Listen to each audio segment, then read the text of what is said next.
I thought it might be useful for someone else who finds himself in the position of looking for a great Western wool pad. We're hearing more and more about the benefits of using all natural fiber, and we love our horses. So as much as we don't love to spend too much money, we find ourselves doing so because we want the best for our horses, and that's just the way it goes.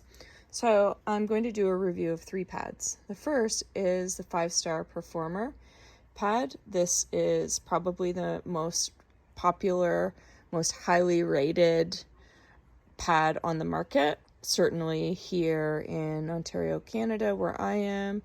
This pad, though not readily available unless you go through an authorized dealer, this pad does come with quite the reputation for being top of the line. So some of the features of this pad are that it's 100% virgin wool.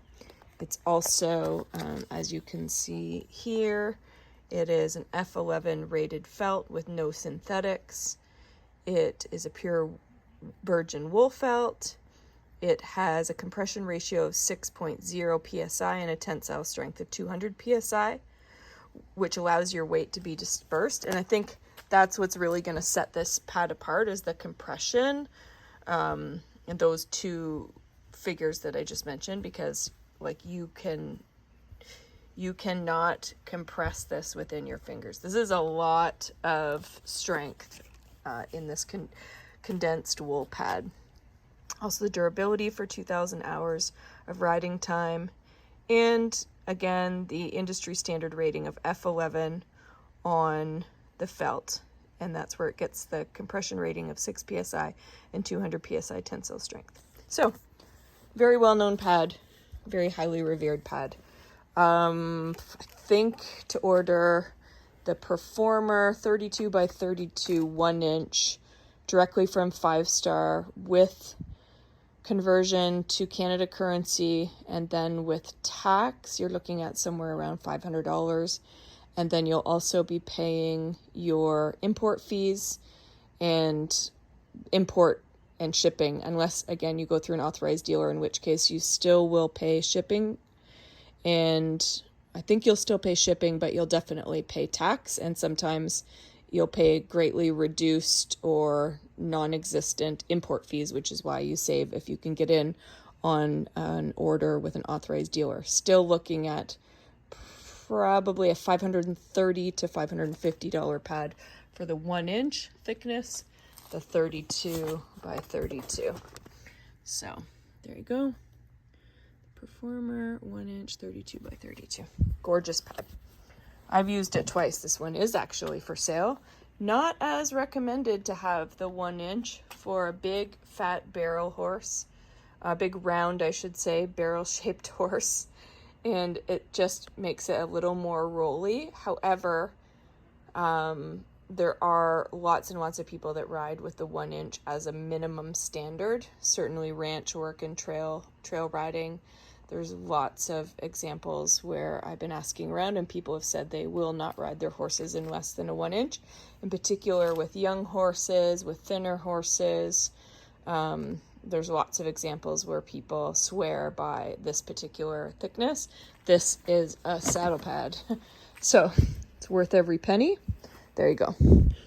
Next pad, also highly recommended, the diamond wool pad. So here again, in where I am in Ontario, Canada, we don't have a lot of options for what we can order from each brand. And this particular diamond wool pad, I think this is the contoured working tough pad by Diamond Wool.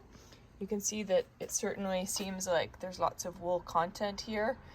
You might be under the impression that it's full wool content. I did ask some questions about this pad, and the company was quite forthcoming, originally letting me know that the pad is made of about 60% wool and other fibers, which they said were natural fibers, flax and hemp and a bunch of fibers, and then poly. So when I poked a little further on poly, they said it is actually about 30 or 40% polyester. So just a few other natural fibers, polyester, and then your wool. So it's not a full wool pad, and it's also a needled felt. So you can see with the stitch lines, I find with anything with stitching with your horse that's where you end up with hair, you know, on your cinch and some of your pads. These hairs, your horse's hairs, end up caught in between all of those seams, and it's terrible. Having said that, people swear by diamond wool. Absolutely, 100%. It has a nice channel for breathability here that you can see.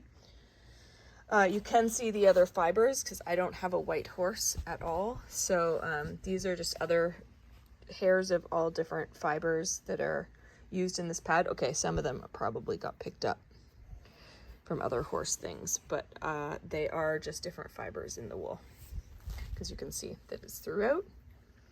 Nice pad though. Like I'd easily keep this as a second pad. I'd love to test the moisture wicking on this. They say that it's got great moisture wicking. I'm not going to because I can only keep so many saddle pads, but if someone gifted it to me, I'd be more than happy to try out the diamond wool pad. It's lovely. And next, the big reveal. Next, we are taking a look at my new saddle pad, just in from Erie Wind Stables. I met Samantha online. I forget how we met, but she let me know that she makes custom show pads and also had ordered this line of wool pads to sell as an extra with those show pads, and that they're 100% wool, 100% merino wool, steam pressed or steam compressed, so not needled. And I had my hopes up that it would be everything I had hoped, and so far it looks great. I did see an oxbow pad yesterday. An oxbow are sold only by authorized dealers. It was a 3/4 oxbow pad. It was the same color as the 5-star, the natural wool, and so soft, like absolutely gorgeous. But honestly, this is everything I could ask for. This pad is really nice. I don't know what the compression is on that. I'll have to ask what the wool rating is, just because I like to dissect everything and know all of the details. But it seems like the compression on this 3/4 pad will be nice. It's 32 by 32 as well. And then the idea with going to a 3/4 would be that if I so choose, I can also add a show pad. And isn't that going to look nice? I can add a show pad over top, and even then together they won't be as thick as the 5-star, which is just too much for my particular horse. So yeah, you can see with those two together, that's probably still not as thick. Might go with a 1/2 inch for that reason. Not that I do any showing really yet, but I do have a couple of show pads, and they are fun for color on a trail rider for pictures. So it's a possibility. But anyway, I hope this helps someone somewhere down the line. I think that it probably will, because when you're trying to figure things out and compare, it's hard to do that if you can't see things all together, and you can't because they're usually sold individually. Thank you.